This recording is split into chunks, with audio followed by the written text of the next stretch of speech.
ధ్యానం చేసుకుందాం. ప్రార్థన. మహాపరిశుద్ధుడు అయిన తండ్రి, ఈ శుద్ధీకరణ కూటాలు 3వ దినాన 95వ కీర్తన 1 నుండి 11 వచనాల ద్వారా మీరు మాతో మాట్లాడుతున్నందుకు కృతజ్ఞతాస్తుతులు చెల్లిస్తున్నాను నాయనా. ఈ రాత్రి నీ వాక్కును ఆత్మను పంపి నీ బిడ్డలమైన మమ్మల్ని అందరినీ పవిత్రులుగాను పరిశుద్ధులుగాను నీతిమంతులుగాను చేసిన నీ ప్రేమను బట్టి కృతజ్ఞతాస్తుతులు చెల్లిస్తున్నాను నాయనా. నీ స్వరక్తమిచ్చి సంపాదించుకున్న నీ ప్రజలమైన మమ్ములను ఎన్నడూ విడువక ఎడబాయక ఎల్లప్పుడూ నీ సన్నిధి మాకు తోడుగా ఉంచి నిన్ను స్తుతించుటలో నిన్ను ఆరాధించుటలో దైవత్వం యొక్క సర్వసంపూర్ణమైన గుణముల చేత నీ బిడ్డలమైన మమ్మల్ని అందరినీ నీ కొరకై సిద్ధపరుస్తున్నందుకు స్తోత్రాలు. పరిశుద్ధుడు అయిన తండ్రి, నీ నామ ఘనత కొరకై మమ్మల్ని అందరినీ మీరు దర్శించి మాతో మాట్లాడుతున్నందుకై కృతజ్ఞతాస్తుతులు చెల్లిస్తూ ఈ పరిచర్యల వలన కలిగిన మహిమ ఘనత ప్రభావములన్నీ మీరే పొందినందుకు స్తోత్రాలు చెల్లిస్తూ నాయనా, నీ శక్తి కలిగిన బలమైన స్వరాన్ని వింటూ ఉండగానే నీ కృప కలుగునట్లుగా మీరు మీ సన్నిధిని మాకు తోడుగా ఉంచి నడిపించినందుకు స్తోత్రాలు. నాయనా, నీ వాక్యం వెల్లడకు తోడనే వెలుగు కలుగునట్లుగా కృప దయచేయండి. ప్రతి చీకటి గల ప్రాంతంలో నీ వెలుగు ప్రకాశించున్నట్లుగా కృప దయచేయండి. నాయనా, నీ వాక్యము గ్రహించుకోవడానికి మంచి హృదయం దయచేయండి. చూచే కన్నులను వినే చెవులను మీరు మాకు అనుగ్రహించకపోతే నాయనా మాకేమీ అర్థం కాదు. నీ స్వరాన్ని వింటున్నప్పుడు భయముతో భక్తితో లోబడినట్లుగా కృప దయచేయండి. నీ యందు భయభక్తులు కలిగి వర్ధిల్లుటకు కృప దయచేయండి. నీ కొరకై ఒక పరిశుద్ధ జనాంగాన్ని నీ రాజ్యం కొరకై సిద్ధపరచునట్లుగా కృపనిచ్చినందుకు కృతజ్ఞతాస్తుతులు చెల్లిస్తూ యేసు నామంలో ప్రార్థించి అడిగి పొంది ఉన్నాము తండ్రి, ఆమేన్. ప్రార్థన ఆలకించి అడిగినవన్నీ పొందుకునే భాగ్యం ఇచ్చి నడిపించిన యేసయ్యకు స్తోత్రము చేయుదము. స్తోత్రం స్తోత్రం స్తోత్రం స్తోత్రం స్తోత్రం. తండ్రి కుమార పరిశుద్ధాత్మ దేవునికి స్తోత్రము చేయుదము. స్తోత్రం స్తోత్రం స్తోత్రం స్తోత్రం స్తోత్రం స్తోత్రం. ఆమేన్. మంచిది నాన్న, మనందరం కూడా పరిశుద్ధ లేఖనాల్లో 95వ కీర్తనను మనందరం ధ్యానం చేసుకుంటున్నాము. చూడండి, ఈ కీర్తన చాలా అద్భుతమైన కీర్తన. ఒక మాటతో మనం వర్ణించలేని కీర్తన ఇది. నిజంగా నేను ఎంతగానో సంతోషంతో నేను ఈ ఉపదేశాన్ని చేయడం జరుగుతుంది. ప్రాముఖ్యంగా ఈ 95వ కీర్తన దావీదు రాసినట్లుగా మనం అనుకోవచ్చు. ఎందుకంటే అపోస్తలుడైన పౌలు హెబ్రీ సంఘానికి రాస్తూ 3వ అధ్యాయం 4వ అధ్యాయంలో ఇదే కీర్తన అంతా కూడా రాసి వివరించడం జరిగింది. ఒక కీర్తన అంతా రాసి వివరించింది ఇంచుమించుగా నాకు తెలిసి 95వ కీర్తనే అని నాకు అర్థమవుతుంది. ఎందుకంటే మిగతా కీర్తనలో అక్కడ కొద్దిగా కొత్త నిబంధనలో ప్రస్తావించడం జరిగింది, కానీ ఈ 95వ కీర్తన అంతా కూడా 3-4 అధ్యాయాల్లో, హెబ్రీ పత్రిక 3-4 అధ్యాయాల్లో చాలా కొత్త నిబంధనలో పౌలు మరీ దాని వివరణ అంతా ఇచ్చాడు. మీరు ఇంటికి వెళ్ళిన తర్వాత ఈ 3-4 అధ్యాయాలు కూడా మీరు చదివితే నేను ఇప్పుడు చెప్తున్నటువంటి విషయాలు చక్కగా మీకు అర్థమవుతాయి. ఇందులో ఉన్న 11 వచనాల యొక్క వివరణ ఓన్లీ ఇంట్రడక్షనే చెప్పాం. వచనం వెంబడి వచనానికి వెళ్ళడానికి అసలు మనకు సమయం సరిపోదు. అది కనుక అంటే 11 వచనాల యొక్క ఉద్దేశం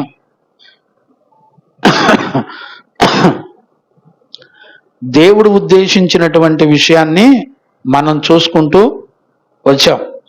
ఈరోజు ఒక వ్యక్తి దేవుని ఆరాధించాలంటే మన జీవితంలో దేవుని వలన అనుగ్రహించబడిన గుణాలు, లక్షణాలు, మనకి ఏం కావాలి అనేటువంటి సంగతులు మనం చూస్తున్నాం. మనకేం కావాలో ఈ 95వ కీర్తనలో ఉన్నాయి.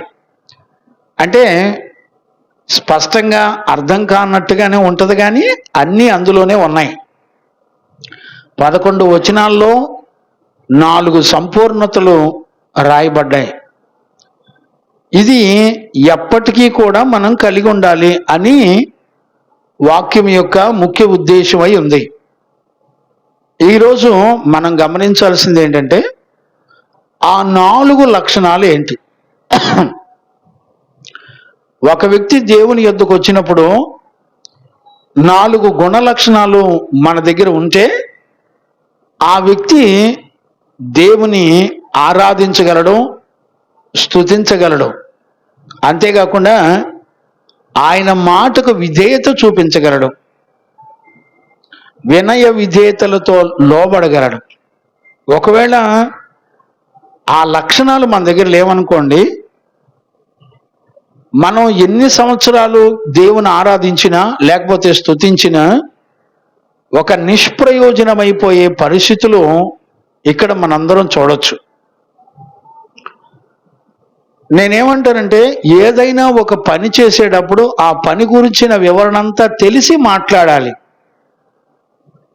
ఇప్పుడు ఒక బిడ్డ సేవకు వచ్చాడు అనుకోండి, నీకు విలువ తెలీదు, నీ నోటికి నచ్చినట్టు వాగేస్తే ఎలాగా? ఎందుకు వచ్చాడు, అవసరమా, పిల్లోడిని చదివించుకో, తల్లిదండ్రులకి దైవజనులకి లేని బాధ నీకెందుకు, కత్తికి లేని దొరద కందకెందుకంట. అతికి తెలివితేటలు ఎక్కువ. అచ్చంగా దేవుని చిత్తానికి విరోధంగానే బతుకుతారు. మళ్ళీ పైపెచ్చు నా అంత మంచోడు ఎవడో లేడని చెప్పుకుంటారు. ఇక చచ్చినంతకాలం నీ మనస్సాక్షిని నమ్ముకొని బతకటమేనా? చనిపోయే వరకు కూడా నీ ఆలోచనల చేత నాశనం తెచ్చుకొని పాతాళానికి వెళ్ళే వరకు ఇదే ఆలోచన. బైబిల్లో ఏమనుందంటే, వారి ఆలోచనలు వెక్కసమయ్యే వరకు నమ్ముతూనే ఉంటారంట. అవి నాశనానికి పాతాళానికి ఎత్తుకెళ్లే వరకు ఇదే బడి. కనుక ఒక వ్యక్తి యొక్క ఆరాధన లేకపోతే దేవుని స్తుతించడం గూర్చిన లక్షణాలు, గుణాలు మనం దేవుడు నీకు నాకు ఇస్తే తప్ప ఈ ఆరాధన దేవుని చేత అంగీకరించబడే ఆరాధన మనం చేయలేము. మరలా చెప్తున్నాను, మనకున్న భక్తిని బట్టి, మన ఆలోచనకు తెలిసిన భక్తిని బట్టి చేస్తే దేవుని రాజ్యానికి వెళ్ళము. మనకు దేవుని ఆరాధించడానికి కావలసిన గుణ లక్షణాలు దేవుని దగ్గర నుంచి మనకు రావాలి. ఆయన అనుమతించడం ద్వారా వచ్చే దాని ద్వారానే దేవుని సంతోషపెట్టగలం, ఆయన నమ్మగలం, ఆయన యందు విశ్వాసం ఉంచగలం, ఆయన చెప్పినట్టుగా మన జీవితాలు అప్పగించుకొని అంతం వరకు నమ్మకస్తులమై బ్రతకగలం. లేదనుకోండి, నాకు వాళ్ళని చూసి నేర్చుకోవటం, వీళ్ళని చూసి నేర్చుకోవటం,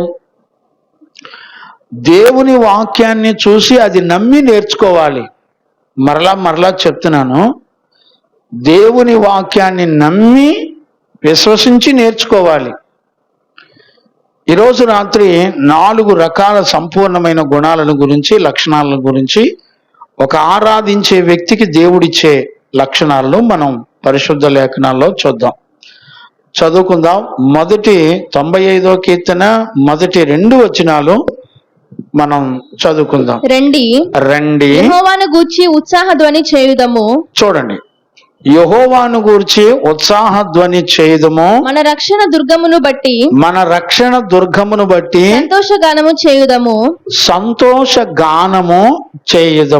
కృతజ్ఞతాస్తుతులతో, 2వ వచనం, కృతజ్ఞతాస్తుతులతో ఆయన సన్నిధికి వచ్చేదము. కీర్తనలు పాడుచు ఆయన పేరట సంతోషగానము చేయుదము. చూడండి, ఈ 2 వచనాల్లో మీరు చూడండి, ఒక సంతోషాన్ని మనం చూడొచ్చు. మొదటి వచనంలో ఒక సంతోషం ఉంది, రెండవ వచనంలో ఒక సంతోషం ఉంది. నేను ఒక విషయం చెప్పనా, ప్రపంచానికి అర్థం కానటువంటి సమస్యలు ఏంటంటే, భూమండలం మీద సంతోషం ఎక్కడ దొరికిద్దని ప్రపంచం మొత్తం ఎతుకుతున్నారు. సంతోషం సమాధానం లేక కొన్ని వందల మంది సినిమా యాక్టర్లు ఏంటి, పెద్ద పెద్ద స్పోర్ట్స్ స్టార్స్ ఏంటి, పెద్ద పెద్ద సైంటిస్టులు ఏంటి, చాలా మంది ఊరేసుకొని చనిపోయారు. చాలా మంది కారణం ఏం రాశారంటే, వాళ్ళ డైరీల్లో అనుభవించడానికి అన్నీ ఉన్నాయి, కానీ మాకు సంతోషం, ఆనందం, సమాధానం మాకు లేదు అని చెప్పారు. నేనేమంటున్నానంటే, దేవుని విషయాల్లో ఆనందించటం అనే దాన్ని మనం ఏ కొలతతో చూడాలి, ఎలా అర్థమవుద్ది? నేనేమంటానంటే, దావీదు రండి యెహోవాను గూర్చి ఉత్సాహ ధ్వని చేయుదము అంటాడు. అంటే తనొక్కడే కాదు, ఇతరులను కూడా పిలుస్తున్నాడు. ఎందుకు పిలుస్తున్నాడు అంటే ఉత్సాహ ధ్వని చేస్తాడంట. ఎందుకు అనంటే యెహోవాను బట్టి అని రాశాడు. నేనేమంటానంటే, యెహోవా అనే మాటను బట్టి అని రాశాడు. మాటను బట్టి, పేరును బట్టి ఏముంటుందండి? నేనేమంటానంటే, మాటను బట్టి, పేరును బట్టి సంతోషం వచ్చేస్తుందా? ఎలా అర్థమవుద్ది మనకి? మరలా అడుగుతున్నాను, గుర్తుపెట్టుకోండి. మనం చాలా మంది పేర్లు చెప్పుకుంటాం, లేకపోతే దేవుళ్ళు అనబడిన వాళ్ళ పేర్లు ఎన్నో చెప్పుకుంటానే ఉంటాం. కానీ పరిశుద్ధులు దేవుని నామాన్ని బట్టి, లేకపోతే యెహోవా అనే నామాన్ని బట్టి అంట ఉత్సాహ ధ్వని చేస్తారంట. ఇంకా ఏం చేస్తారంట? కృతజ్ఞతాస్తుతులతో ఆయన సన్నిధికి వచ్చేదము, కీర్తనలు పాడుచు. చూడండి, ఆయన సన్నిధికి వస్తారంట. వచ్చేటప్పుడు కృతజ్ఞత కలిగిన మనస్సుతో వస్తారట. ఆనందం ఎందులో ఉందంటే, ఒకటి యెహోవా అనే పేరులో ఉత్సాహ ధ్వని పుట్టిద్దంట ఒక్కొక్కళ్ళకి. రెండవది, కృతజ్ఞతాస్తుతులు చెల్లిస్తూ ఆయన సన్నిధిలోకి చేరతారంట వీళ్ళంతా. కీర్తనలు పాడుచు ఆయన పేరట సంతోష గానం చేస్తారంట. అంటే పాటలు పాడతారంట, సంతోష గానం చేస్తారంట. ఇంతకీ వీళ్ళు యెహోవా దగ్గర నుంచి మొదలు పెట్టుకొని ఈ 1-2 వచనాలు ముగించే లోపల వాళ్ళు ఏ మాటను చూసినా సంతోషిస్తాము, ఉత్సాహ ధ్వని చేస్తాం, పాటలు పాడతాం, ఆరాధనలు చేస్తాం అంటున్నారు. ఇక్కడ మనకు అర్థం కావాల్సింది ఏంటంటే, యెహోవాను బట్టి ఆనందించటం ఏంటి, ఉత్సాహ ధ్వని చేయటం ఏంటి? ఉత్సాహ ధ్వని అంటే అర్థం ఏంటి? నేను మొదటి రోజు సెక్షన్లో చెప్పా. ఉత్సాహ ధ్వని అనంటే ఇంకా ఆయన నామం యొక్క కార్యాలు, అంటే ఆయన చేసిన, ఆయన ఉన్నవాడు అనువాడు అనే దేవుని కలిగి ఉండి ఆయన చేసిన కార్యాలు ధ్వనితో చెప్తారంట. అంటే వాళ్ళ హృదయం నిండా, వాళ్ళ మనసు నిండా ఏమి ఉంటుందంటే ఆయన స్తుతించడం తప్ప ఇంకొక ఆలోచన అసలు ఉండదంట. ధ్వని అంటే ఆ మాట వెనక ఒక సంతోషం ఉంటుంది. ఆ ధ్వని వలన వచ్చేటువంటి సంతోషాన్ని మాత్రమే అనుభవిస్తూ ఉంటారు. ఇంకా వాళ్ళకి వేరే లైఫ్ ఉండదు. నేనేమంటానంటే, యెహోవాను నామాన్ని బట్టి వాళ్ళు ఆ సంతోషంతో ధ్వనించేటువంటి జీవితాన్ని ఎందుకు కలిగి ఉన్నారు? వాళ్ళంతా రీజన్ ఏంటి? యెహోవా అనే నామంలో ఏముంది చూడండి. ఆ మాటని మనం నిర్గమాకాండంలో చదవచ్చుగా. చదవన్నానా? సంతోష ధ్వని పుడుతుందంట. నిర్గమాకాండంలో నేను ఉన్నవాడును అనువాడును అంటాడు కదా, 3వ అధ్యాయం 14-15 వచనం చదువునానా? అందుకు దేవుడు, నేను ఉన్నవాడను అనువాడనై ఉన్నానని మోషేతో చెప్పెను. మరియు ఆయన ఉండునను వాడు మీ యొద్దకు నన్ను పంపెనని నీవు ఇశ్రాయేలీయులతో చెప్పవలెనని. చూడండి, ఇప్పుడు మోషే ఎవరి ద్వారా పంపబడ్డాడంట? ఐగుప్తునకు ఎవరి ద్వారా పంపబడ్డాడో చెప్తున్నాడు. ఏమని చెప్తున్నాడు? నన్ను పంపిన వాళ్ళు ఎవరంటే ఉన్నవాడు అనువాడై ఉన్నాడు. చూడండి, ఆ పదం రాసినప్పుడు ఎంత పెద్ద బిగ్ లెటర్స్ రాశాడు చూసారా? దేవుడు నేను ఉన్నవాడును అనువాడనై ఉన్నాడని మోషేతో చెప్పెను. మరియు ఆయన ఉండునను వాడు, చూడండి, ఉండునను వాడు మీ యొద్దకు నన్ను పంపెనని. గమనించారా? ఉండునను వాడు మీ యొద్దకు పంపెనని నీవు ఇశ్రాయేలీయులతో చెప్పవలెనని. దేవునికి మహిమ కలుగునగాక. Praise the lord. చూడండి, ఇక్కడే 6వ అధ్యాయం 3వ వచనం కూడా చదువునానా?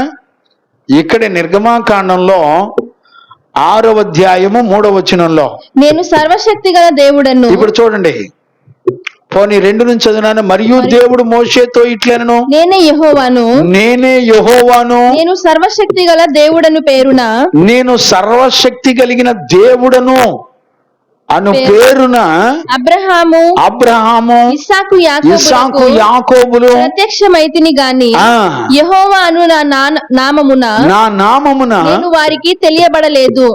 దేవునికి మహిమ కలుగునగాక. నేనెవరో తెలుసున? నేను సర్వశక్తి కలిగినటువంటి దేవుడను, నేను ఉన్నవాడను అనువాడను.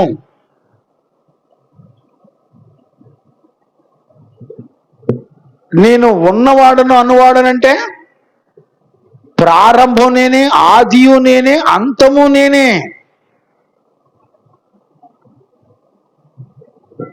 గమనించారా? ఆదియు అంతమైన వాడు, సర్వశక్తి కలిగిన దేవుడు, ఆయన సర్వాంతర్యామి. ఈరోజు రాత్రి మనకు అర్థం కావలసినటువంటి విషయం ఏంటంటే, ఎన్ని యుగాలు తరాలు మారినా నేను ఉన్నాను, ఉన్నవాడను, అనువాడను అనేవాడు ఎవరైనా ఉన్నారు అనంటే ఎవరు అనంటే ఆయన తప్ప ఎవ్వరూ లేరు. దేవునికి మహిమ కలుగునగాక. అందుకని ఉత్సాహ ధ్వని అనంటే అర్థం ఏంటంటే జాయ్ఫుల్ నాయిస్. ఈ రోజున సంఘాల్లో జాయ్ఫుల్ నాయిస్ ఎక్కడన్నా విన్నారా? ఇప్పుడు ఒక వ్యక్తిని దేవుని మందిరంలో చూసామండి. చూసినప్పుడు ఆ వ్యక్తి యొక్క జీవితంలో జాయ్ఫుల్ నాయిస్ అంటే అర్థం ఏంటి? ఉత్సాహ ధ్వని చేసే ఒక గుణ లక్షణాన్ని మనం చూడొచ్చా? ఇప్పుడు నేనేమంటానంటే, మనందరం కూడా పాటలు పాడతామా లేదా?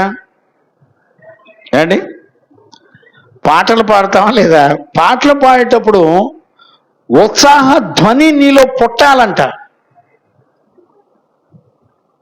దానికి కారణం ఏంటంటే ఆ ఉత్సాహ ధ్వని నీ జీవితానికి కావలసిన సంతోషాన్ని అనుగ్రహిస్తుంది. ఈరోజు మనందరికీ తెలిసినటువంటి సంగతి చెప్పనా? విశ్వాసులైనా లేకపోతే సేవకులైనా ఎవరన్నా కానీ మనందరికీ సంతోషాన్ని పుట్టించేది ఏంటో చెప్పనా? ఏంటి చెప్పండి?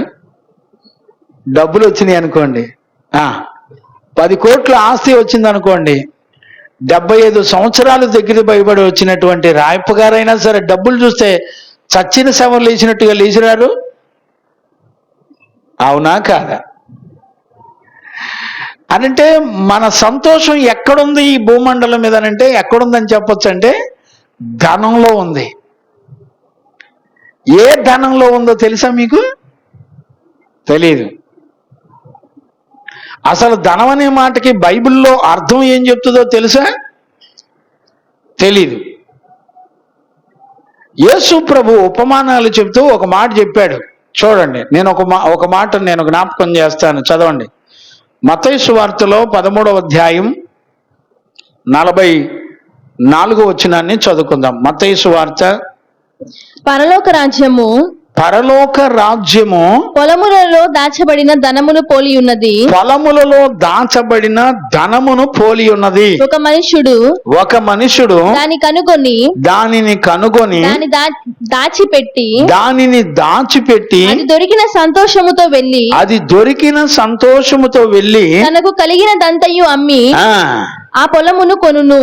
ఇక్కడ చూడండి, యేసు ప్రభు ఉపమానం చెప్పడాన్ని మనం చూడొచ్చు. ఇక్కడ ఒక సంతోషం ఎక్కడ పుట్టిద్దో దేవుడు చెప్తున్నాడు. ఏమని చెప్తున్నాడు? మళ్ళీ 43, 44 2 వచనాలు చదువునాను. లేకపోతే నీతిమంతులు తమ తండ్రి రాజ్యములో సూర్యుని వలె తేజరిల్లుదురు. ఇప్పుడు చూడండి, ఏ మాట చెప్పిన తర్వాత రాశాడు? నీతిమంతుడు. చూడండి, సంతోషించేవాడి జీవితంలో దేవుని నీతి ఉంటది. అంటే సంతోషం వెనక ఏ జీవితం ఉంటుందో తెలిసిన? దేవుని నీతి. నీతి అంటే ఎవరు చెప్పండి? యేసుక్రీస్తు. నీతి అంటే యేసుక్రీస్తు. ఇప్పుడు చూడండి, అప్పుడు నీతిమంతుడు తమ తండ్రి రాజ్యములో సూర్యుని వలె తేజరిల్లుదురు. తండ్రి అంటే ఎవరు? యెహోవా. అవునా? పోని యేసుక్రీస్తు, పోని పరిశుద్ధాత్మ, లేకపోతే తండ్రి, కుమార, పరిశుద్ధాత్మ.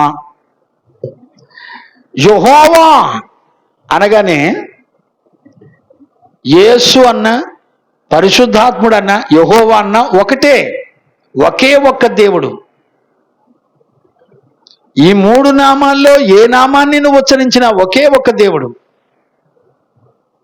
మీరు గుర్తుపెట్టుకోండి. కాలాన్ని బట్టి ఆయన తండ్రిగాను, లేకపోతే యెహోవాగాను, కుమారుడుగాను, పరిశుద్ధాత్మగాను, కాలాన్ని బట్టి ఆయన పేర్లు మార్చబడ్డాయి, కానీ ఆయన ఒకే ఒక్క దేవుడు. గమనించారా? ఇప్పుడు ఒక నీతిమంతుని విషయాలు మాట్లాడేటప్పుడు ఆయన ఏమంటాడంటే, అప్పుడు నీతిమంతులు తమ తండ్రి రాజ్యములో సూర్యుని వలె తేజరిల్లుదురు, చెవి గలవారు విందురుగాక. ఇప్పుడు ఏం కావాలంట? చెవి కలిగిన వాడు కావాలంట. ఈరోజు రాత్రి మనందరికీ చెవులు ఉన్నాయి. ఇప్పుడు ఏమంటున్నాం? యెహోవా అను నామాన్ని బట్టి ఉత్సాహ ధ్వని చేస్తారంట. జాయ్ఫుల్ నాయస్ వస్తుందంట.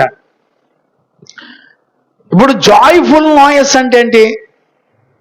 ఎప్పుడు చూసినా నీ హృదయం ఉప్పొంగుతూ ఉంటుంది. దేనిని బట్టి? ఆయన నామాన్ని బట్టి. అంటే అర్థం ఏంటి? చూడండి, యెహోవా లేకపోతే యేసుక్రీస్తు మనందరికీ రక్షణ ఇచ్చి, మనందరి పాప శాపం భరించి, ఈ సూర్యుని కింద యేసు నామమున తప్ప మరి ఏ నామమున రక్షణ లేదు. అంటే ఒక మనిషికి, అందుకనే మీరు చూస్తే ఇక్కడ 95వ కీర్తనలో 3వ వచనంలో ఏమంటాడు? యెహోవా మహాదేవుడు, మహాదేవుడు దేవతలందరికీ పైన మహాత్యము కలిగినటువంటి మహాదేవుడు. భూమి అగాధ స్థలములు. ఇప్పుడు చూడండి నానా,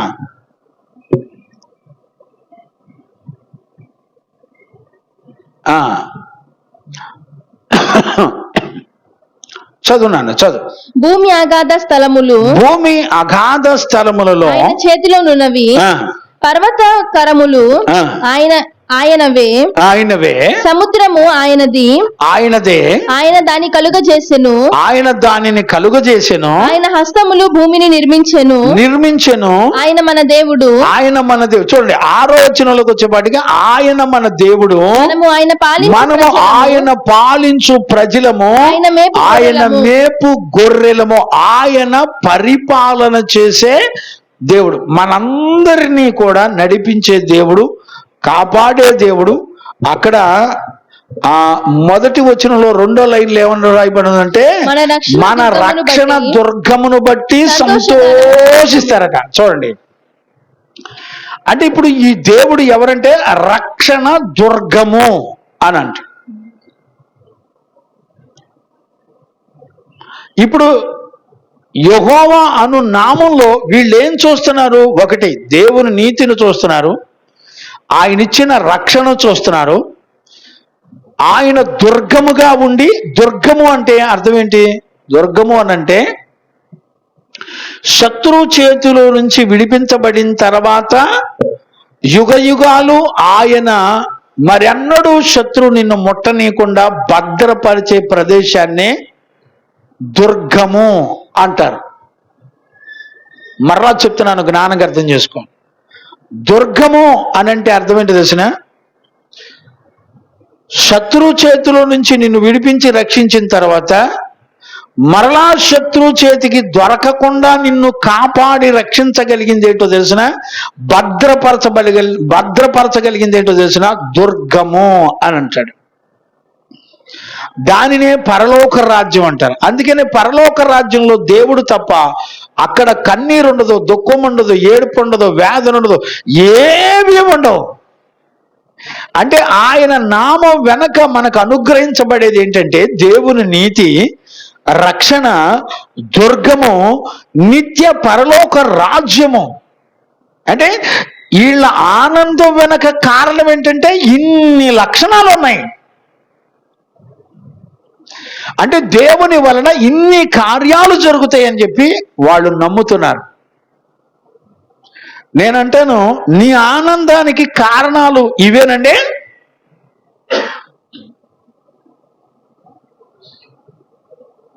యెహోవా ధర్మశాస్త్రమును దీవారాత్రులు ధ్యానించువాడు ధన్యుడు అని రాయబడిందా? బీటెక్ ఎంటెక్ చదివినోడు ధన్యుడు అని రాయబడిందా?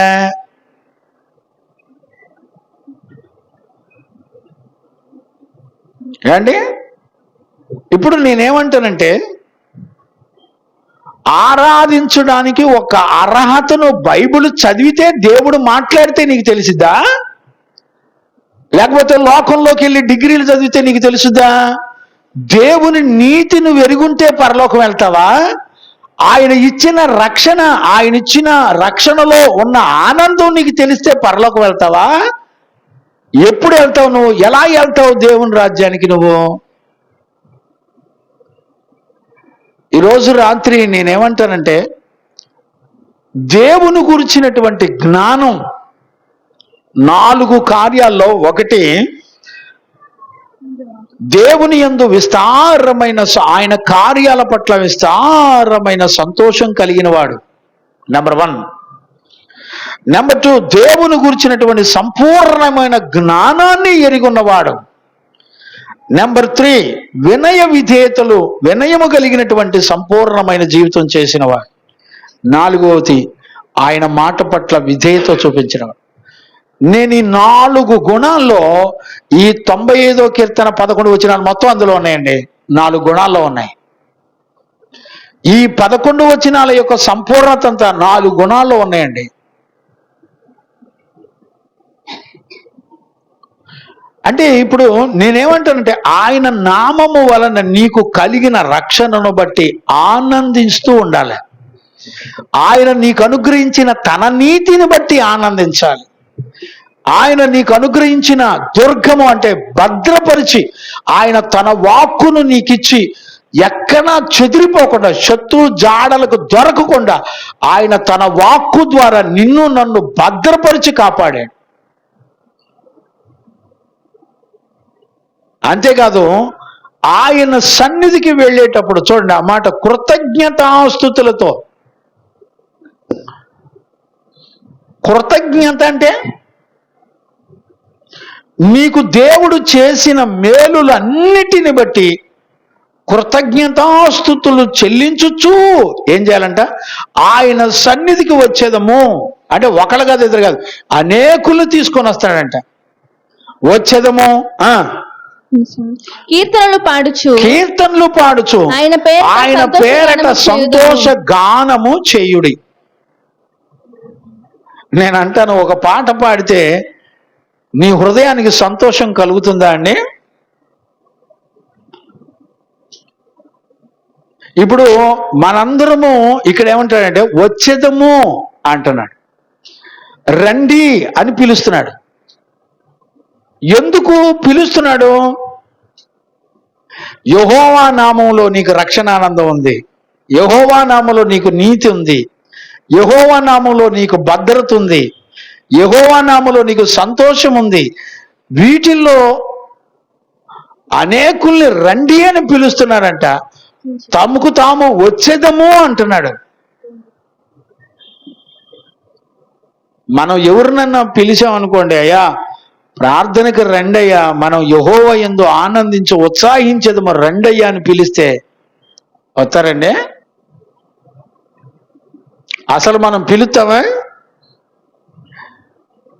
ఉత్సాహిద్దాం రండి అని, జాయ్ఫుల్ నాయస్తో ఆనందిద్దాం రండి అని ఎవరన్నా పిలుస్తారా? ఆలోచించండి. జాయ్ఫుల్ నాయస్తో ఆయన ఆరాధించడానికి ఒక మంచి మనస్సాక్షి కలిగి నువ్వు వచ్చే ముందలే ఒక గొప్ప సంతోషంతో రాగలుగుతున్నావా?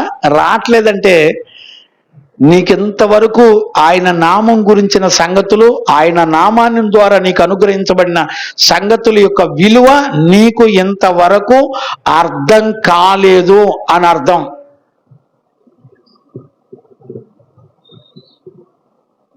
ఆయన ఇచ్చే రక్షణను బట్టి, ఆయన ఇచ్చే భద్రతను బట్టి జాయ్ఫుల్నెస్తో నీ కంఠస్వరం ఆరాధించి స్తుతించాలి. కొంతమంది ఉంటారు చూడండి, అచ్చంగా పాటలు పాడితే నన్ను ఎవరు మెచ్చుకుంటారా అన్నట్టుగా ఇక దాని మీదే బ్రతుకుతారు.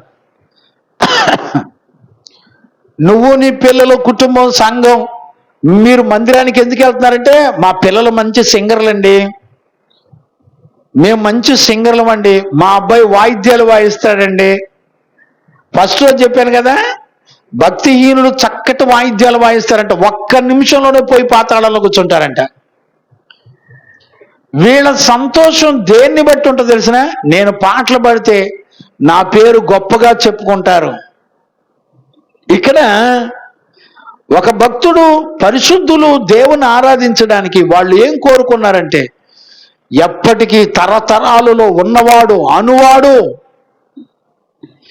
ఆయన సర్వశక్తి కలిగినటువంటి దేవుడు, ఆయన సర్వాంతర్యామి, ఆయన లేకుండా ఏమీ కలగలేదు, ఆయన వలనే సమస్తమును కలిగినవని నమ్మినటువంటి వాళ్ళంట. నేనేమంటానంటే ఇంకా కిందకి వెళ్ళేటప్పుడు వర్టికల్గా ఏమంటాం,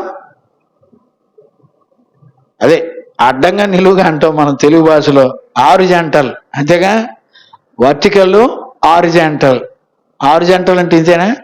ఆరిజాంటల్ అంటే ఇది అడ్డం, వర్టికల్ అంటే నిలువు.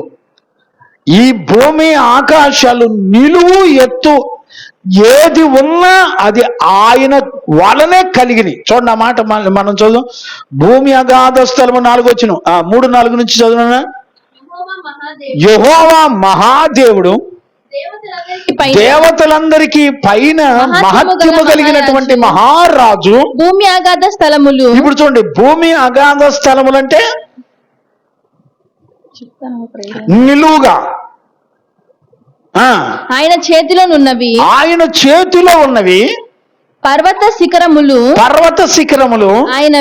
ఆయనవే. సముద్రము ఆయనది, సముద్రము కూడా ఆయనదే. ఆయన దాన్ని కలుగజేసెను. ఆయన హస్తములు భూమిని నిర్మించెను, ఆయన హస్తాలు భూమిని ఆకాశాలను నిర్మించనే. ఆయన మన దేవుడు, మనము ఆయన పాలించు ప్రజలము.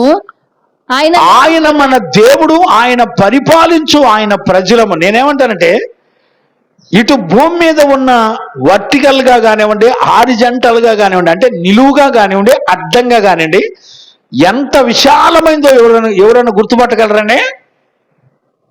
నేను అంటాను, అలాంటి వాడిని దేవుడిగా చేసుకొని బ్రతకడం కన్నా, అలాంటి ఆయన దేవుణ్ణిగా చేసుకొని సంతోషించడం కన్నా ఇంకా గొప్పదేమైనా ఉందండి? చెప్పండి.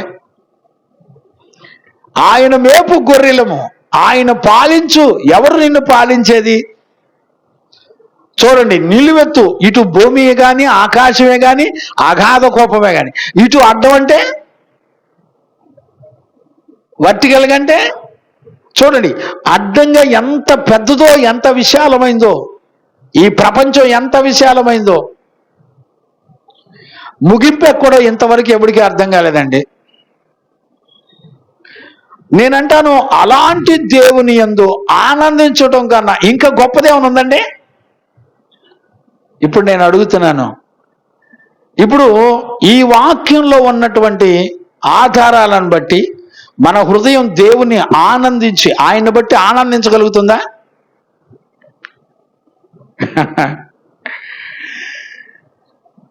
ఆలోచించండి. దేవునికి మహిమ కలుగునుగాక. ఆమేన్. Praise the lord. హల్లెలూయా. హల్లెలూయా. హల్లెలూయా. అందుకనే ఇప్పుడు అక్కడ మత్తయి సువార్తలో మనం చదువుతున్నాం కదా, 43, 44, 44 కూడా కంటిన్యూ చేయనా? పరలోక రాజ్యము. పరలోక రాజ్యము. ఇప్పుడు ఏమన్నాడంటే, చెవి గలవాడు వినండి. ఇప్పుడు ఈ పరలోక రాజ్యం ఆయన నీతిని బట్టి, ఆయన ఇచ్చిన రక్షణను బట్టి, ఆయన ఇచ్చిన దుర్గమును బట్టి, భద్రతను బట్టి, మనకు అనుగ్రహించబడిన వాటిని అన్నిటిని బట్టి ఎలాగుంటుందో చెప్తున్నాడు. చెవిగలవాడు వినండి. పరలోక రాజ్యము పొలములో దాచబడిన ధనమును పోలుంది. ఒక మనుషుడు దాన్ని కనుగొని, ఇప్పుడు చూడండి, ఒక మనుషుడు అంటే దానిని కనుగోలంట, ధనాన్ని కనుగోలంట. ఏమండి, ధనం ఎక్కడుందో తెలిసింది అనుకోండి, మన రాజుగారు ధనం ఎక్కడుందో, కోట్ల డబ్బులు కట్ల ఎక్కడుందో దొరికింది అనుకోండి, వెంటనే ఏం చేస్తారు? పోలీస్ డిపార్ట్మెంట్ అయితే ఏం చేస్తారు? వెంటనే సెంట్రల్ ఎక్సైజ్కి కాల్ చేసి వెంటనే వాటన్నిటిని కూడా గవర్నమెంట్కి హ్యాండ్ ఓవర్ చేయడానికి ఇవి కనుగొనాలంటారు. నేనేమంటానంటే, కనుగొనాలంటే అర్థం ఏంటి? నీకు ఇన్ఫర్మేషన్ తెలియాలి. Praise the lord. హల్లెలూయా. ఇప్పుడు ఆ ఇన్ఫర్మేషన్ ఎక్కడుంది? పరలోకం యొక్క ధనమును గురించినటువంటి ఇన్ఫర్మేషన్ ఎక్కడుంది? దేవుని వాక్యంలో ఉంది. నువ్వు వాక్యాన్ని నమ్మితే నీకు పరలోక ధనం యొక్క అడ్రస్ తెలుస్తుంది. ఏంటి రాయపు గారా, ఏం తెలుస్తుంది? పరలోక రాజ్యం ఇంకో 4 చేతులుంటే 4 చేతులతో ఇట్టందును. అది కనుగొనాలి.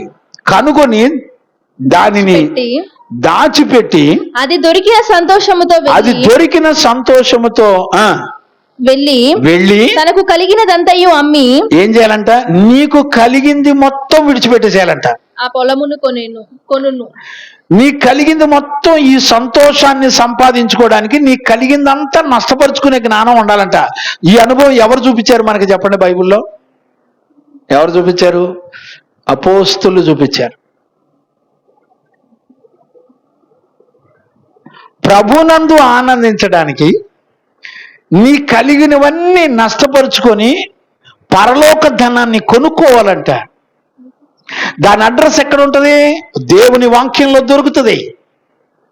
సంపాదించుకున్నారండి, వీళ్ళు సంపాదించుకున్నారు. అందుకని వాళ్ళకి అసలు ఇప్పుడు ధనం దొరికితే ఏదైనా కొదువు ఉంటుందా? ఎవరికైనా కొదువు ఉంటుందా? అన్లిమిటెడ్ ధనము దొరికితే ఎవరికైనా కొదువు ఉంటుందా? కొదువు ఉండదు. ఇప్పుడు ఏమంటుందంటే, దేవుని ఆరాధించే వాళ్ళకి ఏం దొరికిందంటే పరలోక ధనం దొరుకుతుంది. దాని కొరకు వాళ్ళకి కలిగిన మొత్తం నష్టపరుచుకుంటారు. నీ జీవితంలో నీకు కలిగినవన్నీ నష్టపరుచుకున్నప్పుడు ఈ పరలోక ధనం నీకు దొరికిద్ది. ఆ ధనం ద్వారా నీకు వచ్చే సంతోషం ఎవ్వడు వేరు చేయలేడు. ఇప్పుడు సాతాను ఏం చేస్తుంది చెప్పండి? భూమండలం మీద సాతాను ఏం చేస్తుంది? నీ ధనం ఎక్కడుండో నీ మనసు అక్కడ ఉండును. ధనమును సంపాదించుకొని విశ్వాసము నుండి తొలగిపోయి తమ్మును తాము పొడుచుకొని చచ్చిరి అని రాయబడదు. ఏం చేశారంట? చివరికి ధనాన్ని నమ్ముకున్నవాడు చివరికి ఏమైపోతాడంట? పొడుచుకొని చచ్చిపోతాడని రాయబడింది. భయం ఉందండి. ఏ ధనాన్ని సంపాదించుకోవాలి? నేనేమంటానంటే, నాకు ఈరోజు ఈ మొదటి వచనమే సరిపోద్ది అనుకుంటా. మరి నేనేం రిఫరెన్స్లు ఏం చూడట్లా ఇంకా చెప్పడానికి. అంటే నేనేమంటానంటే ఈ సంతోషాన్ని ఎవరివ్వాలి అనంటే దేవుడు నీకు ఇవ్వాలి. నీతిని బట్టి సంతోషించడం, రక్షణ బట్టి సంతోషించడం, ఆయన ఇచ్చిన భద్రతను బట్టి సంతోషించడం. గమనించారండి? దేవునికి మహిమ కలుగును గాక. ఈ పరలోక సంబంధమైన ధనాన్ని చూసినప్పుడు నీ కలిగినవన్నీ నష్టపరుచుకొని సంపాదించుకోవాలి. ఎలాంటి సంఘం ఎవరున్నారు చెప్పండి? ఎవరున్నారు చెప్పండి? తెస్సలోని సంఘం ఎలా ఉందో చూసారు ఎప్పుడన్నా? ఎక్కడది? 2 కొరింథీ పుస్తకం 8వ అధ్యాయం మొదటి 2-3 వచనాలు చదువునానా? సహోదరులారా, మాసిదోనియా సంఘములకు అనుగ్రహింపబడి ఉన్న దేవుని కృపను గూర్చి మీకు తెలియజేయుచున్నాను. మాసిదోనియా సంఘమునకు అనుగ్రహించబడిన దేవుని కృపను గురించి మీకు తెలియజేయుచున్నాను. ఎలాగనగా వారు బహుశ్రమల వలన పరీక్షింపబడగా అత్యధికముగా సంతోషించిరి. ఏంటండి? శ్రమల వలన సంతోషిస్తారా? ఎందుకు శ్రమ పడ్డారంటే వీళ్ళు కృప పొందుకున్నారని సాక్ష్యం చెప్పాడు. ఎందుకు శ్రమ పడ్డారంటే వీళ్ళు కంటిన్యూ చేయి. శ్రమలలో సంతోషపడ్డారట. మరియు వారు నిరుపేదలై ఉండి వారి దాతృత్వము బహుగా విస్తరించెను. వారి యొక్క దాతృత్వము బహుగా విస్తరించిందంట. ఈ కృప విషయములోను పరిశుద్ధుల కొరకైన పరిచర్యలో పాలు పొందు విషయములోను, ఈ కృప విషయంలో పరిశుద్ధుల కొరకైన పాలు పంపుల విషయములోను మనపూర్వకంగా మమ్మల్ని వేడుకొనుచు వారు తమ సామర్థ్యము కొలదియే కాక సామర్థ్యము కంటే ఎక్కువగాను తమంతట తామే ఇచ్చిరని. ఏమిచ్చారంట? పరిశుద్ధుల అవసరాలు తీర్చబడ్డానికంట తామంతను తామే ఇచ్చారంట. అంటే అర్థం ఏంటి? వాళ్ళు దేని యందు ఆనందిస్తున్నారు? శ్రమలో ఆనందిస్తున్నారు. పరిశుద్ధుల పరిచర్యలో సహకరిస్తూ దాన్ని బట్టి ఆనందిస్తున్నారు. మరి మనకే ఆనందం? నేనంటాను, ఈ ఆనందానికి వెనక ఉన్న గుణ లక్షణాలు దేవుడు అనుగ్రహిస్తే వస్తాయి.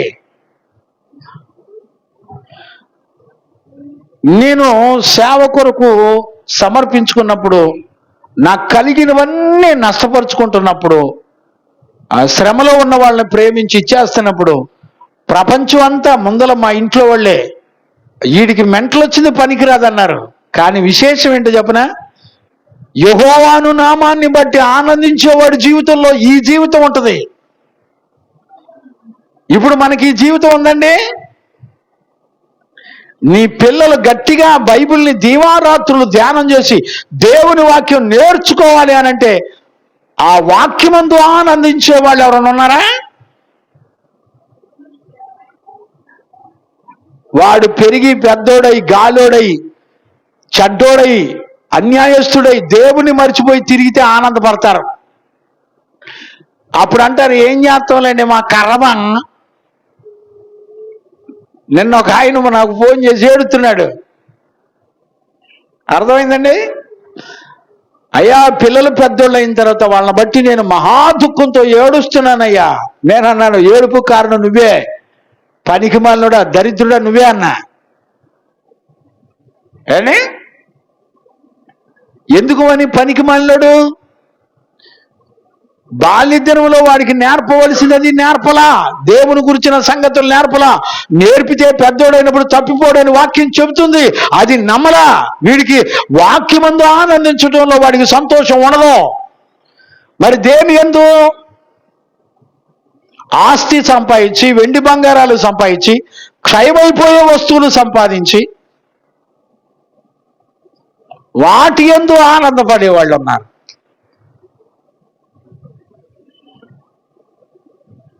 నేను ఇందాకే ఒక సాక్ష్యాన్ని విన్నానండి.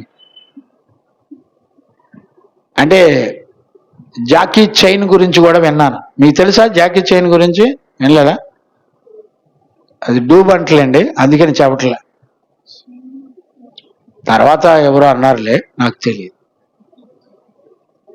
ఒక తల్లి ఉంది, వాళ్ళు బ్రాహ్మిన్స్,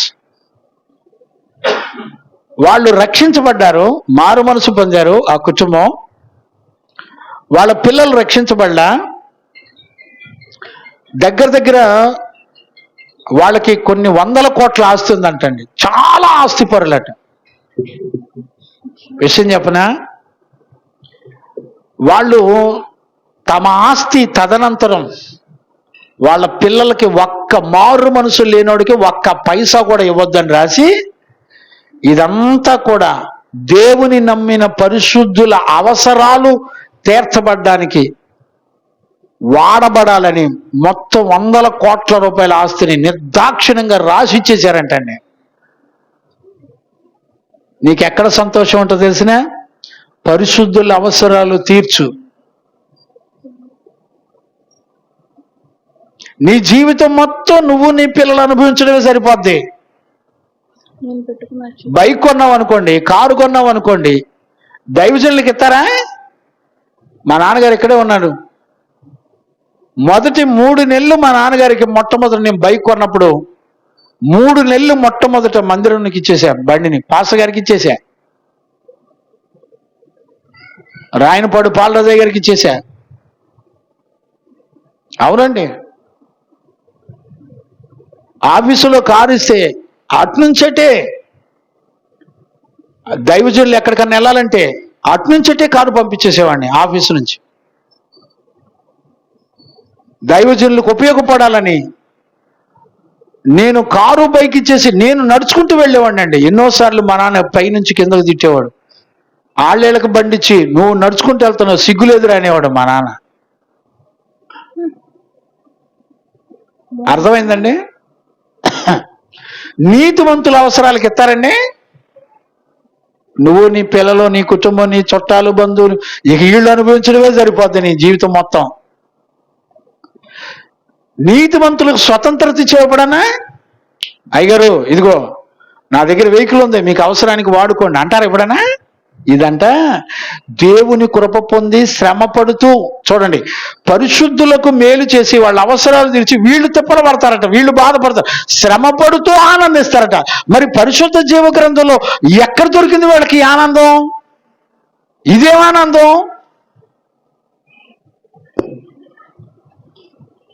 మా నాన్నగారు ఏమంటారు తెలిసిన, నిన్నగాక మొన్న సేవకు వచ్చిన వాళ్ళు కార్లు కొంటున్నారు రా, నువ్వేంద్రా నడుచుకుంటూ తిరుగుతావు పనికి మన్నోళ్ళలాగా అంటాడు మా నాన్న. తగ్గు వాటి యందు మనసుంచువాడు ధన్యుడని రాయబడి ఉంది. నీతిమంతులంట తగ్గు వాటి యందు మనసుంచుతారట. వాళ్ళు నీతిమంతులతో పాలు పంపులు కలిగి ఉండడాన్ని బట్టి ఆనందిస్తారట. దేవునికి మహిమ కలుగును గాక. Praise the lord. హల్లెలూయా. హల్లెలూయా. చూడండి నాన్న, నేను మరొక మాట నేను చెప్పాలి. అక్కడే మత్తయి సువార్త 25లో మీరు చూడొచ్చు. 21 నుంచి చదువునా, 23 వరకు చదువుకోవచ్చు. 25, 21. 25, 21 నుంచి. అతని యజమానుడు బల నమ్మకమైన మంచి దాసుడా, నమ్మకమైన మంచి దాసుడా, నీవు ఈ కొంచెములో నమ్మకముగా ఉంటివి. ఇప్పుడు గమనించారా మీరు? కొంచెములో మీరు నమ్మకంగా ఉండి నిన్ను అనేకమైన వాటి మీద నియమించదను, నీ యజమానుని సంతోషములో పాలు పొందుమని. యజమాని సంతోషం అంటే ఏంటి? ఇప్పుడు కొంచెములో నమ్మకంగా ఉంటాం. దేవుని విషయాల్లో ఒక మాట, ఒక వాక్యం, ఒక శబ్దం మీరు విన్నారంటే ఆ మాటలో ఉన్నటువంటి దానిని నమ్మి ఆ వాక్య ప్రకారం జీవించటం అనేదంట నీ యజమాని సంతోషంలో పాలు పంపులు ఉంటాయంట మనకి. ఈ రోజున మన జీవితంలో ఏ సంతోషం ఉందండి? మన జీవితానికి ఏ సంతోషం ఉంది?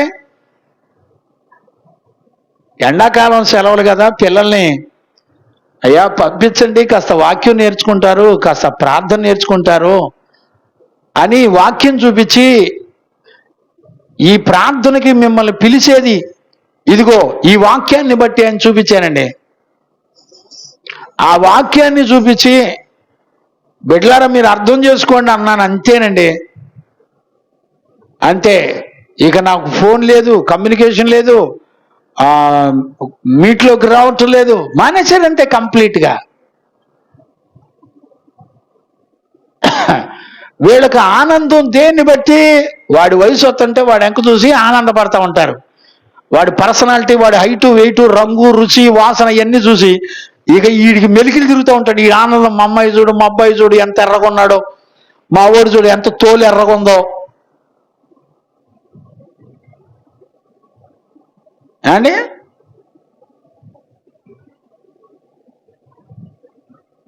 పరిశుద్ధులు అలా ఉండరండి. ప్రభునందు ఆనందించే వాళ్ళ జీవితాలు వేరుగా ఉంటాయి, వాళ్ళ ప్రత్యేకంగా ఉంటాయి. అందుకని కీర్తనలో మొదటి అధ్యాయంలో ఏమని రాయబడింది? యెహోవా ధర్మశాస్త్రమునందు ఆనందించువాడు. ఆనందం ఎక్కడుంది? ఆ మాట చదవండి.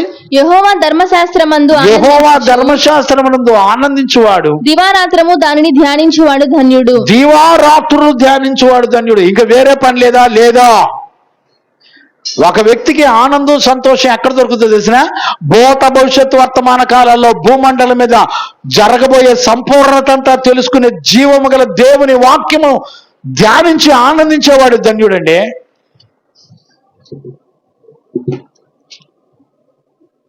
దేన్ని బట్టి ఆనందం? 4 పూలు పెట్టుకొని సింగారించుకొని, అన్ని జనులాగా నల్లదారాలు కట్టుకొని, లిప్టిక్లు వేసుకొని, పట్టు చీరలు కట్టుకొని, ఇంత పొడుగు మూరల పూలు పెట్టుకొని, అంటే 4 చైన్లు వేసుకొని నాకు కావాల్సి ఉన్నాయని అందంగా కనపడడానికి మందిరానికి వెళ్ళేది. వీళ్ళ ప్రార్థన, వీళ్ళ ఆరాధన అంట పరలోకం చేయొద్దంట. ఒక ఆరాధించడానికి దేవుడిచ్చే సంతోషం ఎవరిని బట్టి, దేనిని బట్టి వారికి సంతోషం కలుగుతుంది చూశారు ఎప్పుడైనా బైబిల్లో? 95వ కీర్తన చదవండి.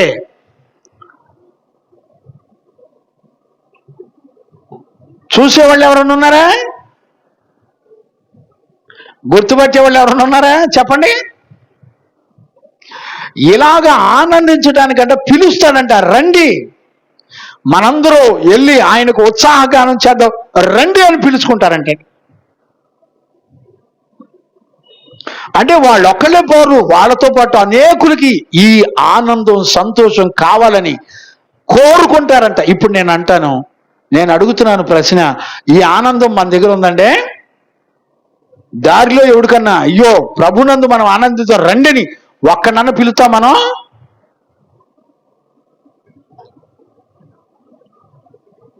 నేను చెప్పనా, నీకెంతవరకు యెహోవా అంటే ఏంటో నీకు అర్థం కాలా? ఎప్పుడు చూడు, ఏ ఆత్మ కొరకైనా సంఘ కాపరి కష్టపడమే తప్ప కష్టపడినన్ని చెదరగొట్టడానికి మాత్రం ఫస్ట్ ఉంటారు. అందులో మా ఇంట్లో వాళ్ళు మరీ ఉంటారు. ఫస్ట్ నెంబర్ 1 ఫస్ట్ స్థానం మా ఇంట్లో వాళ్ళు ఉంటారు. ఆత్మీయంగా ఏమన్నా బాగు చేద్దామని అనుకుంటే చాలు ముందల అడ్డం తిరిగిపోతారు. ఏంటిది?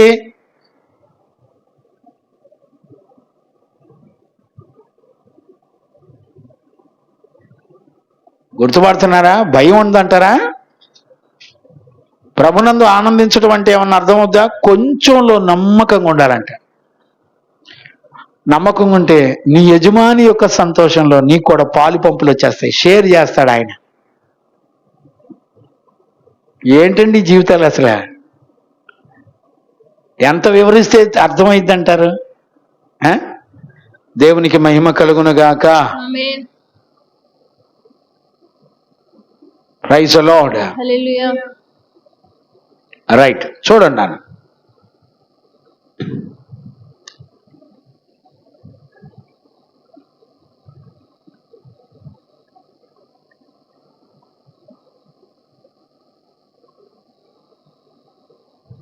రైట్, చదవన్నా. లూకా సువార్త చదవన్నాను 10వ అధ్యాయంలో 16వ వచనం చదువునానా. ఆయన 12 మంది శిష్యుల్ని 70 మందిని పంపించినప్పుడు జరుగుతున్న సందర్భం అన్నమాట అది. మీ మాట వినువాడు నా మాట విను. చూడండి, 12 మంది శిష్యులతో దేవుడే ఉన్నాడంట. అయ్యా నేను మిమ్మల్ని పంపించాను, మీ మాట విన్నవాడు నా మాట విన్నట్టే. మిమ్మల్ని నిరాకరించువాడు మిమ్మల్ని నిరాకరించువాడు నన్ను కూడా నిరాకరించుచున్నాడు. నన్ను నిరాకరించువాడు నన్ను పంపిన వారిని నిరాకరించున నేను. నన్ను పంపిన వారిని నిరాకరించున నేను. ఆ 70 మంది శిష్యులు సంతోషముతో తిరిగి వచ్చి ప్రభువా, దయ్యములు కూడా నీ నామము వలన మాకు లోబడుచున్నవి అని గమనించారండి. దేన్ని బట్టి సంతోషం?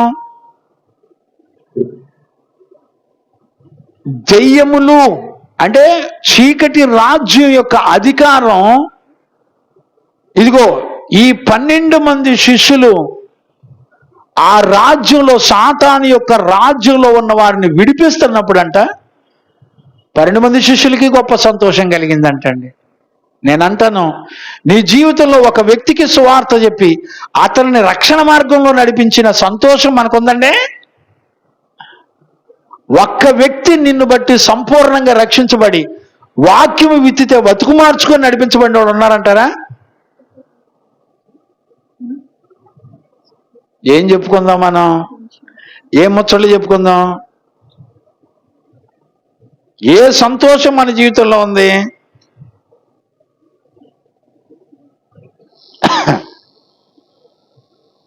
ఇప్పుడు సంతోషం అంటే ఎందులో ఉంది తెలిసిన? ఒక పాపికి సాతాను యొక్క చేతుల నుంచి, అంధకార సంబంధమైన లోక అధికారి యొక్క చేతుల నుంచి విడిపించి దాని దెయ్యాలను గద్దించి ఆయన నామాన్ని బట్టి లోబడతని అంటండి. దాన్ని బట్టి శిష్యులంతా కూడా సంతోషపడుతున్నారంట. మరి మన జీవితంలో ఈ సంతోషం ఉంటుందండి. దేవునికి మహిమ కలుగును గాక. Praise the lord. హల్లెలూయా.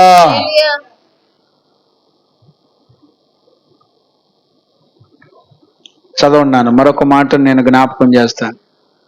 దేవునికి మహిమ కలుగును గాక. Praise the lord. హల్లెలూయా.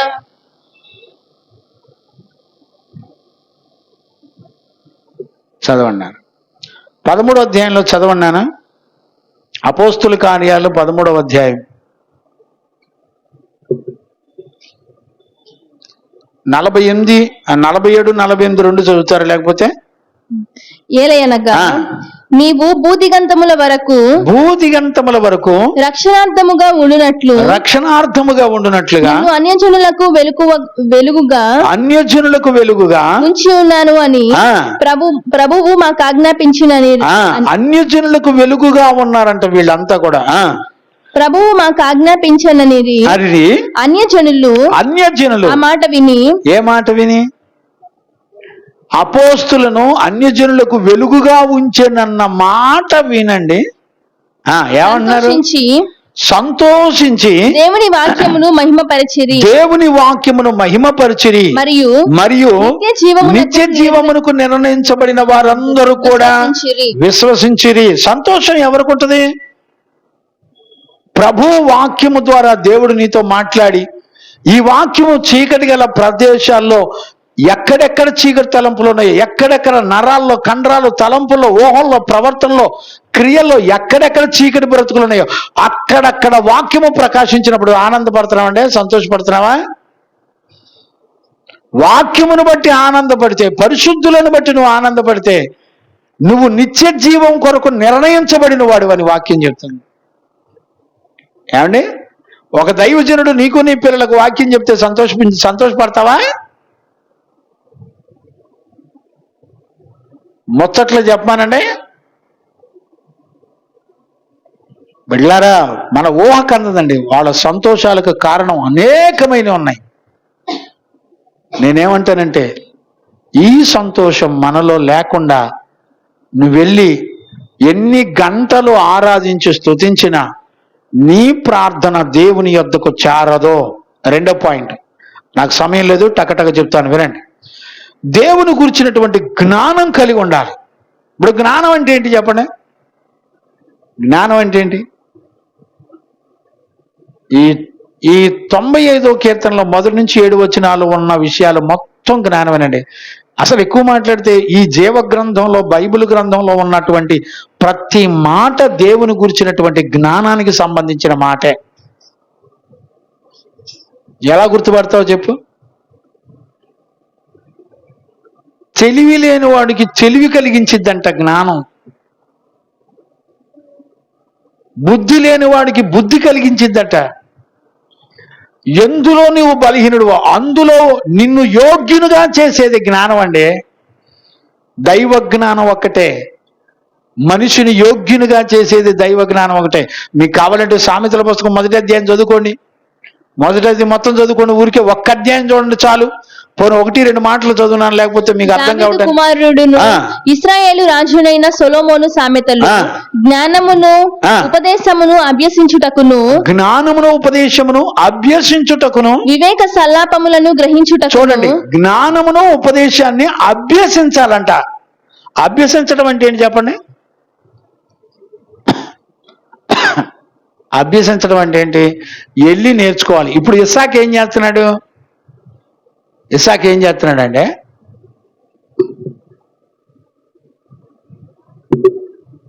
ఇస్సాకు ఏం చేస్తున్నాడు చెప్పండి?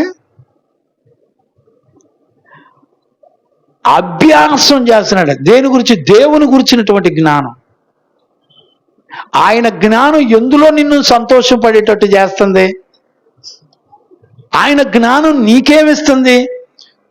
నీతి న్యాయాలు యథార్థతలను అనుసరించుట ఎందును బుద్ధి కుశలత ఇచ్చు ఉపదేశమునందుటకును, జ్ఞానము లేని వారికి బుద్ధి కలిగించుటకును, యవనులకు తెలివియు వివేచనయు పుట్టించుటకును తగిన సామెతలో, జ్ఞానము గలవాడు విని పాండిత్యమును వృద్ధి చేసుకొనును, వివేకము గలవాడు ఆలకించి సూత్రములను సంపాదించుకొనును. వీటి చేత సామెతలు భావసూచకముగా విషయములను జ్ఞానులను వారు చెప్పిన గూఢ వాక్యములను జనులు గ్రహించుదురు. యెహోవా యందు భయభక్తులు కలిగి ఉండుటే తెలివికి మూలము. మూర్ఖులు జ్ఞానమును ఉపదేశమును తిరస్కరించుదురు. ఇప్పుడు బైబిల్ జ్ఞానం వద్దని తిరస్కరించేవాడు ఎవడు?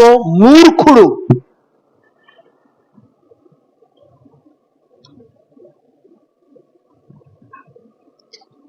అండ్ అర్థమైందండి?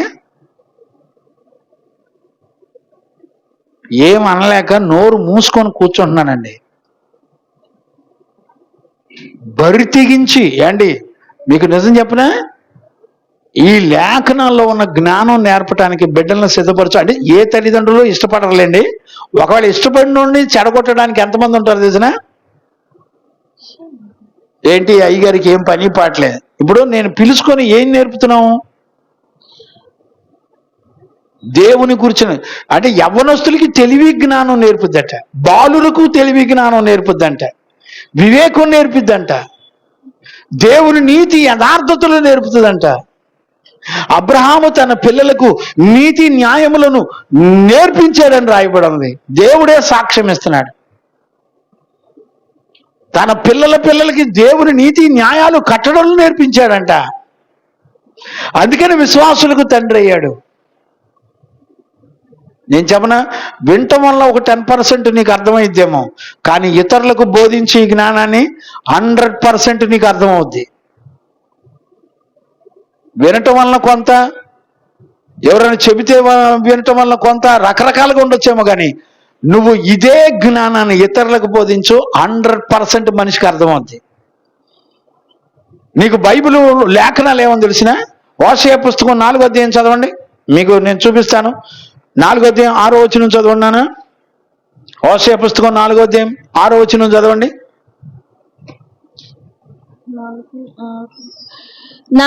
నా జనులు జ్ఞానము లేని వారే నశించుచున్నారు. ఏమండి, నీకు దేవుని జ్ఞానం లేకపోతే నువ్వు నశించిపోతావు. అర్థమైందండి? 6 అందులో హోషేయ 6:3 కూడా చదువునానా? యెహోవాను గూర్చిన జ్ఞానము సంపాదించుకుందాము రండి. ఇప్పుడు దేన్ని సంపాదించుకోవడానికి రమ్మని పిలుస్తున్నాడు? పిలిచేది ఎవరు? రండి అని పిలిచేది ఎవరండి? యెహోవాను గురించినటువంటి జ్ఞానం నేర్చుకుందాం రండి. అయ్యా రాజయ్య, యెహోవాను గురించినటువంటి జ్ఞానం చేసుకుందాం రండి అని పిలుస్తున్నారంటండి. చదువునానా? యెహోవాను గూర్చిన జ్ఞానము సంపాదించుకొనుటకు ఆయనను అనుసరించుదము రండి. చూడండి, జ్ఞానం సంపాదించుకోవాలంట. జ్ఞానం సంపాదించుకోవాలంటే ఏం చేయాలంట? ఆయన్ని ఫాలో అవ్వాలంట. ఫాలో అవ్వకుండా వస్తుందా జ్ఞానం? ఆయన అనుసరించుదాం రండి. ఉదయము తప్పక వచ్చు రీతిని ఆయన ఉదయించును. ఆయన ఉదయం గనుక ఎలాగొస్తుందో ఆయన తప్పక ఉదయించును. వర్షము వలె ఆయన మన యొద్దకు వచ్చును. వర్షములాగా మన దగ్గరికి వస్తాడంట. భూమిని తడుపునట్టి తొలకరి వర్షము, భూమిని తడుపునట్టి తొలకరి వర్షము, కడవరి వర్షము వలె ఆయన మన యొద్దకు వచ్చును. చూడండి, ఎండ, వర్షము, భూమిని తడిపి పంటలు పండించే వర్షం, ఎండ, అవి వెనక ఎట్టొస్తాయో సూర్యుడు భూమి మీదకి ఎలా వస్తాడో ఆయన అలా వస్తాడంట మన దగ్గరికి అండి. జ్ఞానాన్ని బోధించడానికి ఆయన అట్ట వస్తాడంట. తెలివిని నేర్పడానికి ఆయన అట్ట వస్తాడంట. నమ్మేవాడు ఉన్నారంటే ఎవడన్నా నమ్ముతున్నాడా? ప్రకృతిని దేవుడు సృష్టించే ప్రకృతి జ్ఞానం నేర్చుకోవడానికి రండి. డబ్బులు ఇచ్చి రండి, 1,00,000 కట్టండి. అంటే యూకేజీ ఎల్కేజీకి ఎంత అడ్వాన్స్? ₹1,00,000 అయ్యా. ₹1,00,000 అంటే యూకేజీ ఎల్కేజీలో అదేంటిది మిషనరీ స్కూల్ ఏంటిది? సెయింట్ ఆన్సా? ఎన్ఎస్ఎం. ఎన్ఎస్ఎం స్కూల్లో పిల్లల్ని UKG LKG first class join చేయాలంటే ₹1,00,000 అంట. ఏది? దేవుడు సృష్టించిన సృష్టిలో ఉన్నటువంటి జ్ఞానం నేర్చుకోవడానికి. భాషలు ఎవరిచ్చాడు చెప్పండి? దేవుడిచ్చాడా? మనుషులు ఇచ్చారా? ఇప్పుడు ఆ భాషలు నేర్చుకోవడానికి ఇప్పుడు ఎక్కడికి వెళ్తున్నాం? వాటిని సృష్టించిన జ్ఞానవంతుడితో పని లేదంటే వీళ్ళకి. భూమండలం మీద ఇన్ని భాషలు సృష్టించిన దేవుడితో పని లేదు. ఎవరితో పని వీళ్ళకి? ఆ భాషలు నేర్పించే మనుషులు. ఆయన సృష్టించిన సృష్టిలో ఉన్న విషయాలు నేర్పుతాను రండి అంటే లక్షలు ఇచ్చిపోయి ఆనందంగా నేర్చుకుంటున్నారంట. భయం ఉందండి. దేవుడు అంటాడు, అయ్యలారా జ్ఞానం నేర్చుకోవడానికి నా దగ్గర రండి. ఇదిగో సూర్యుడు భూమి మీదకు ఉదయించినట్లుగా ఎన్ని సెకండ్లో వచ్చేస్తాడు? కొన్ని కోట్ల సంవత్సరాల దూరం కలిగినటువంటి సూర్యుడు ఎన్ని సెకండ్స్లో వచ్చేస్తాడండి భూమి మీదకి? వర్షం ఎన్ని నిమిషాల్లో వచ్చేద్దండి భూమి మండలం మీదకి? పంట పండడానికి కడవరి వర్షం, ప్రారంభ వర్షం, కడవరి వర్షం, 2 వర్షాలు ఇచ్చి పంటను పండించి ఆశీర్వదించడానికి, 100 ఫలించడానికి ఆ వర్షాలు ఎంత ఉపయోగపడతాయి చెప్పండి? అలా వస్తాడంటండి ఆయన బోధించడానికి, ఆయన జ్ఞానం నేర్పడానికి. దేని యందు నువ్వు ఆనందిస్తావు చెప్పు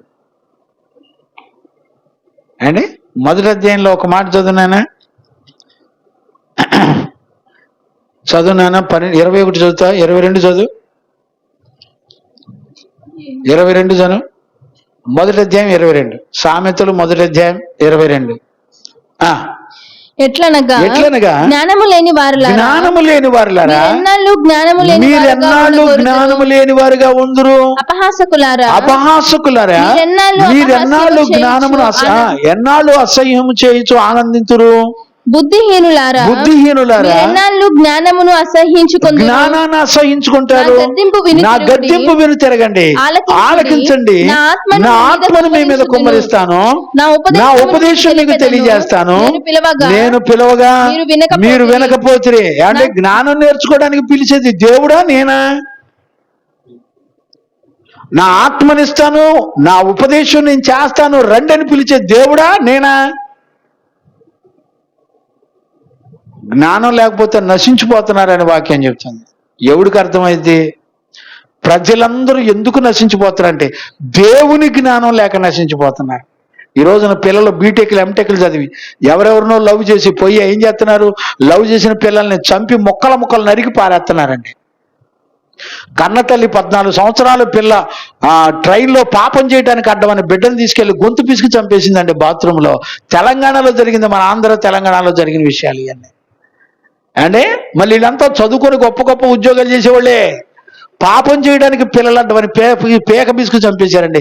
యవ్వన బిడ్డలు, 12-13 సంవత్సరాల వయసు వచ్చిన బిడ్డలు అండి. ఏం జ్ఞానం చెప్పండి ఇది? ఏ జ్ఞానం అండి ఈ జ్ఞానం? బిడ్డలారా నశించిపోవద్దు. జ్ఞానం, దేవుని జ్ఞానం లేకపోతే వాడు నశించిపోతాడు అండి. అర్థమైందంటాడు ఎవడికన్నా? 75 ఏళ్ళు వచ్చి నీ ముదిరి టెంకిలు అయిపోయారు. ఏమర్థమైంది? ఏమర్థమైందండి? అందుకని దేవుడు అన్నాడు బాల్య దశ, యవ్వన దశ, ఈ 2 దశల్లోనే దేవుని చేతిలోకి రావాలా. అప్పుడు ప్రభునందు ఆనందించడం నేర్చుకుంటారు. దేవుని నీతి కార్యాల్లో ఆనందించడం నేర్చుకుంటారు. ఈరోజు రాత్రి ఈ 3వ దినాన చూడండి, మూడవది వినయ విధేయతలు, 4వది విధేయత. ఇక మీకు వినయం అంటే ఏంటి? వచ్చిన ఎగ్జాంపుల్ చెప్పి ముగించేస్తాను. వినయం అంటే ఏంటి చూడండి. ఇప్పుడు ఒక పిఎం దగ్గర అవార్డులు ఇస్తారు కదా, అవార్డులు ఇచ్చేటప్పుడు అవార్డు తీసుకునే వాళ్ళు ఈయన ఏమంటాం, రాష్ట్రపతి దగ్గర అవార్డు తీసుకున్నారనుకోండి, అక్కడికి వెళ్ళిన తర్వాత ఎలా ఉంటారు? అక్కడికి వెళ్ళిన తర్వాత ఎట్లా నడుస్తారా? ఎట్లుంటారు? ఎందుకని వంగిపోతున్నాయి? అర్థమైందా మీకు? అది దాన్ని వినయ విధేయతలు అంటారు. వినయం అనమాట. ఆటోమేటిక్ అక్కడికి వెళ్ళినట్టునే ఆ సిస్టమ్ మన బాడీలో పనిచేస్తుంది ఆటోమేటిక్గా. వినయం ఉండాలి, జ్ఞానం ఉండాలి, ఆనందించే జీవితం ఉండాలి, విధేయత కలిగిన జీవితం ఉండాలి. దేవుడు చెప్పిన మాటకు విధేయత చూపించాలి. ఆదాము అవిధేయత వలన అనేకులు పాపులైపోయారు, విధేయత వలన అనేకులు నీతిమంతులయ్యారు. చూసారా ఎంత ఉందో? ఈ 4 సంపూర్ణతలు మన బ్రతుకులో ఉండి నువ్వు ఆరాధించు, దేవుడు వెంటనే ఆలకిస్తాడు. నువ్వే పని చేసినా దేవుడు దీవిస్తాడు. అన్నాయండి. ఇంకా వీటన్నిటి గురించి వివరించాలి. ఇంకేం వివరించేది? ఒకటి చెప్పేవాటికి అయిపోయింది వాళ్ళ. ఈరోజు రాత్రి తండ్రిగా నేను అడుగుతున్నాను, ఈ లక్షణాలు నాకు కావాలయ్యా, ఈ ఆశీర్వాదాలు నాకు కావాలయ్యా, ఈ జీవితం నాకు కావాలయ్యా. ఇవి కలిగుండి ప్రభువుని బట్టి రిజాయిస్, ఆనందించే వాయిస్ చేత, గంభీరమైన స్వరం చేత దేవుని సంతోషించి ఆనందించి గంతులేస్తావు. అంతేకాకుండా ఈ సంతోషం ఇతరులకు చెప్పి రండి అని పిలుచుకుంటావు. ఈరోజు నా బతుకు గనుక మనలో లేకపోతే నిజంగా దేవుడు నీకు నాకు అర్థం కాలేదు. నీ ఆరాధనలో చెల్లవు, ఏ యోగ్యత నీకుండదు. తగ్గువాటి యందు మనసు ఉంచక. ఇవాళ గుడి కంటే చాలు సోకులని గుర్తొస్తుందండి. ఇవాళ గుడి అంటే చాలు లవ్ అఫేర్లని గుర్తొస్తున్నాయి. ఇవాళ గుడి అంటే చాలు పండగలో ఎంజాయ్నెస్లు గుర్తొస్తున్నాయి. ఇవాళ గుడి అంటే చాలు పెళ్లి రోజులు, పుట్టినరోజులు, దినాలు, తద్దినాలు, జ్ఞాపకార్థ కొట్టాలి. ఇదే పని. ఏమండి, ఎక్కడన్నా ఇలాంటి అలవాట్లు పరిశుద్ధుల దగ్గర ఉన్నాయండి బైబిల్లో? ఎక్కడ చూసారా? చూపించండి నాకు. ఎవరన్నా నేర్పారా? పరిశుద్ధులు నేర్పారా ఈ తంతు? దేని బట్టి ఆనందిస్తున్నావు నువ్వు గుడికి వెళ్ళి? బుద్ధి జ్ఞానం లేదు. ఎన్ని సంవత్సరాలు పట్టింది నీకు పరిశుద్ధుల దగ్గర భక్తిని చూడడానికి? తగ్గువాటి యందు మనసు ఉంచితేనంట, చిన్న విషయాల్లో నమ్మకంగా ఉంటేనంట ప్రభు అంటాడు, పరిశుద్ధుల సంతోషంలో, నీ యజమాని యొక్క సంతోషంలో పాలు పంపులు షేర్ అవుతాయి నీకు. ఈరోజు రాత్రి ఒక దైవజనుడిగా మిమ్మల్ని అందరినీ బ్రతిమలాడుకున్నాను.